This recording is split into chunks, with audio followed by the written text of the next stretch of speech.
औज़ु बिल्लाहि समीउल अलीम मिनश शैतानिर रजीम मिन हमज़िही व नफ़ख़िही व नफ़्सी। अल्लाह रब्बुल आलमीन फरमाता है सूरह बकरा की आयत नंबर 91 से लेकर 93 तक। और जब उन अहले किताब से कहा जाता है कि उस किताब पर ईमान लाओ जो अल्लाह ताला ने मोहम्मद रसूल सल्लल्लाहु अलैहि वसल्लम पर नाजिल की है, तो कहते हैं कि हम तो उस किताब पर ईमान लाते हैं जो हम पर नाजिल हुई, और जो किताब उसके अलावा है उसका वह इनकार करते हैं, हालांकि वह किताब हक है और उनकी किताब की तस्दीक भी करती है। ऐ रसूल सल्लल्लाहु अलैहि वसल्लम, उनसे पूछिए कि अगर वाकई तुम अपनी किताब पर ईमान रखते हो तो पहले ज़माना माजी में अल्लाह के नबियों को क्यों कत्ल करते रहे? क्या ईमान का दावा करने वालों के यह काम होते हैं? और ए बनी इसराइल, मूसा तुम्हारे पास कैसे कैसे खुले दलाइल लेकर आए थे, इसके बावजूद तुमने उनके कोहे तूर पर जाने के बाद बछड़े को माबूद बना लिया, और इस तरह तुमने अपनी जानों पर बड़ा जुल्म किया। क्या ईमान वाले ऐसा ही किया करते हैं? और ए बनी इसराइल, वह वक्त याद करो जब हमने कोहे तूर को तुम पर बुलंद करके तुमसे मजबूत अहद लिया था कि जो किताब हमने तुमको दी है उसे कुव्वत के साथ पकड़े रहना, और हमने तुमसे यह भी कहा था कि जो हुक्म तुम्हें दिया जा रहा है उसे गौर से सुनो। तुमने कहा हम सुन रहे हैं, और दिल तुम्हारे यह कह रहे थे कि हम नाफरमानी करेंगे। और ए रसूल सल्लल्लाहु अलैहि वसल्लम, यह फर्मा बरदारी कैसे करते? उनके दिलों में तो उनके कुफ्र के सबब बछड़े की मोहब्बत रच गई थी। ए रसूल सल्लल्लाहु अलैहि वसल्लम, उनसे कह दीजिए कि अगर वाकई तुम मोमिन हो तो तुम्हारा ईमान तुमको जिस काम का हुक्म देता है वह तो बहुत बुरा है। क्या सही ईमान भी कभी किसी को बुरे काम का हुक्म दे सकता है? जब अहले किताब से कहा जाता कि कुरान मजीद पर ईमान लाओ, तो कहते हैं हम तो बस उस किताब पर ईमान लाते हैं जो हम पर नाजिल हुई, हम किसी और किताब पर ईमान नहीं लाते। गोया वह कुरान मजीद का इनकार करते थे, हालांकि हुवल हक्कुम मिर रब्बिहिम, कुरान मजीद हक व सदाकत से लबरेज किताब है। अल्लाह ताला फरमाता है सूरह बनी इसराइल की आयत नंबर 81 में, ऐ रसूल सल्लल्लाहु अलैहि वसल्लम, कह दीजिए कि हक आ गया और बातिल मिट गया। अल्लाह रब्बुल आलमीन फरमाता है सूरह मोहम्मद में, जो लोग ईमान लाए और नेक अमल करते रहे और उस किताब पर ईमान लाए जो मोहम्मद रसूल सल्लल्लाहु अलैहि वसल्लम पर नाजिल की गई है, और वह उनके रब की तरफ से हक है, तो हम उनसे उनके गुनाह दूर कर देंगे और उनकी हालत की इस्लाह कर देंगे। सूरह काफ की आयत नंबर 5 में अल्लाह रब्बुल आलमीन फरमाता है, जब काफिरों के पास हक आ गया तो उन्होंने उसको झुठला दिया। मजीद बना कुरान मजीद उन तमाम इलामात का मिसदाक है जो उनकी किताब में पाई जाती थी। उन इलामात को देखकर वह कुरान मजीद को पहचानते थे कि वह हक है और वही किताब है जिसकी बसारतें दी गई हैं।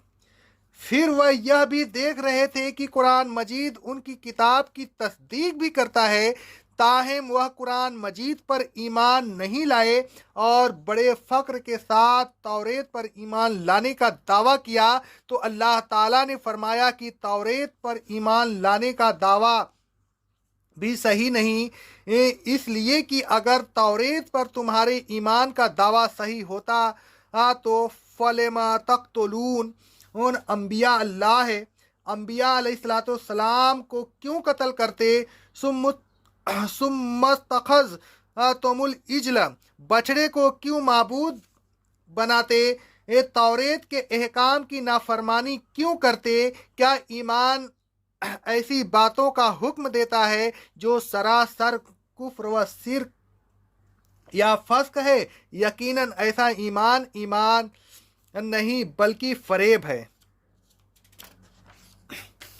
इनके इस झूठे ईमान का नक्शा खींचते हुए एक और जगह अल्लाह रब्बुल आलमीन फरमाता है सूरह आले इमरान की आयत नंबर 183 में, जो लोग यह कहते हैं कि अल्लाह ने हमसे अहद ले लिया है कि हम किसी रसूल पर ईमान न लाएं जब तक वह ऐसी कुर्बानी पेश न करें जिसको आग आकर खा जाए। ऐ रसूल सल्लल्लाहु अलैहि वसल्लम, आप उन लोगों से पूछिए कि मुझसे पहले रसूल तुम्हारे पास बहुत से मोजज़ात लेकर आए और उन्होंने वह कुर्बानी भी पेश की जिसको पेश करने का तुम मुझसे मुतालबा कर रहे हो। तो फिर अगर तुम अपने ईमान में सच्चे हो तो उन रसूलों को क्यों कत्ल करते रहे।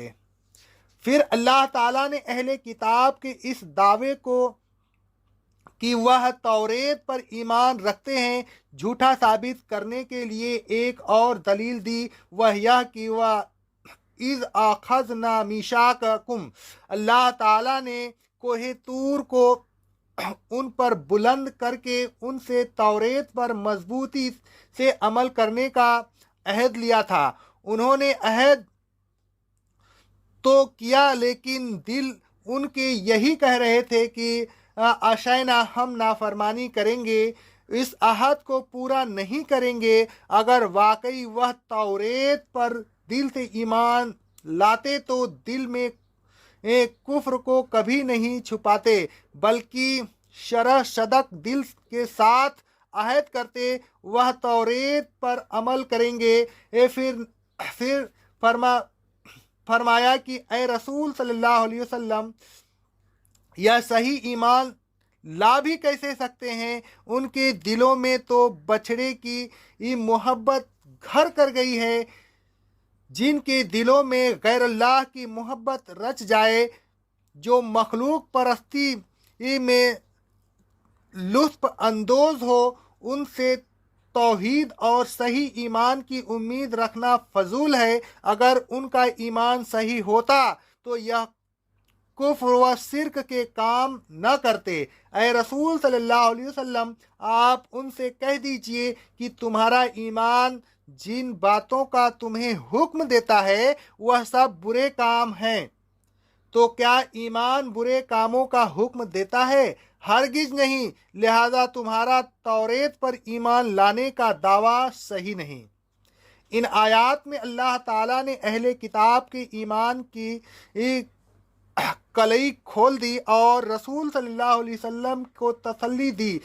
जो लोग तौरेत और अपने नबियों पर सही मानों में ईमान नहीं लाए, वह ए रसूल सल्लल्लाहु अलैहि वसल्लम आप पर क्या ईमान लाएंगे। ऐसे लोगों से कुरान मजीद पर ईमान लाने की तवक्का नहीं किया जा सकता। लिहाजा उनके लिए रंज व गम न करें। ऐ लोगों,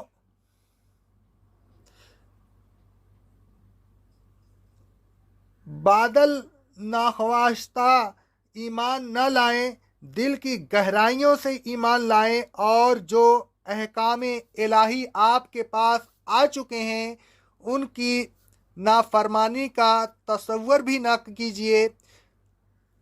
अदल व हिक्मी के लिए कोई हिला और बहाना तलाश न कीजिए। बेअमली छोड़िए और अमल सिर्फ कुरान व हदीस पर कीजिए। गौर कीजिए कि कुरान व हदीस पर अमल न करने के मामला में कहीं बनी इसराइल के बछड़े की तरह आपका कोई और माबूद तो नहीं जिसकी मोहब्बत आपके दिल में रच गई हो और उसकी खातिर हक को तस्लीम न करो।